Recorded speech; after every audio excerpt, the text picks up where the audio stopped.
आपने देखा होगा बाल लोगों को ये फ्रोजन शोल्डर की तकलीफ होती है।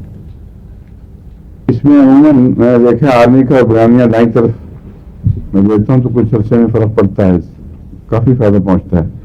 लेकिन सैंगुइनेरिया भी इसमें बड़ी अहम दवा है। राइट साइडेड फ्रोजन शोल्डर में जोड़ जम जाता है, जरा सा बाजू यहाँ आए तो तकलीफ शुरू हो जाती है। आर्मी का और क्या फरमाया? आर्मी का और ब्राह्मणिया मिलाकर एक कम्बिनेशन है जो राइट साइडेड फ्रोजन शोल्डर में, और बाईं तरफ में आर्मी का लेकेसिस, ये दोनों मिलाकर।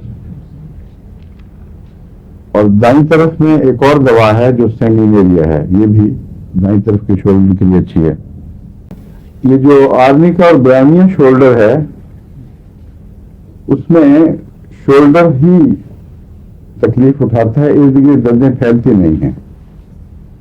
अगर आराम से पड़ रहे हैं तो दर्द दबी रहेगी, जब बाजू उठाएंगे यहाँ तक पहुंचेगा तो फिर अच्छी हो जाएगी, ये बाजू में जल्दी शुरू हो जाती है।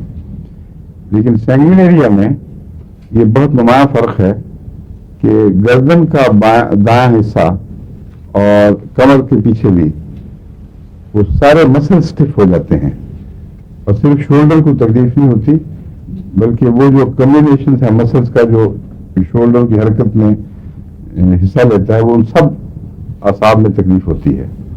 तो सैंगुइनेरिया इसलिए पहचानी जा सकती है। अगर सुबह आंख खुले, जिस तरह फौजिया की बेटी की आंख खुली थी तो दर्द शुरू हो चुकी थी शोल्डर में, और नेक यूं हो गई थी टेढ़ी है, मगर उसका ट्रोमा था, उसको किसी बच्ची ने स्कूल में धक्का दिया था अचानक, उसकी वजह से तकलीफ हुई थी। उसमें बेलाडोना और आर्मी का बेहतर है, सैंगुइनेरिया नहीं।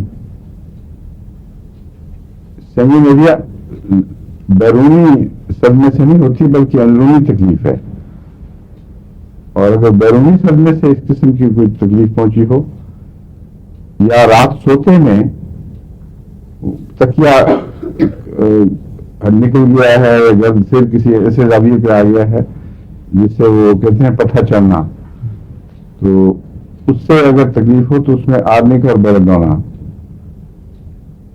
ये बहुत मुफीद फौरी असर करती हैं।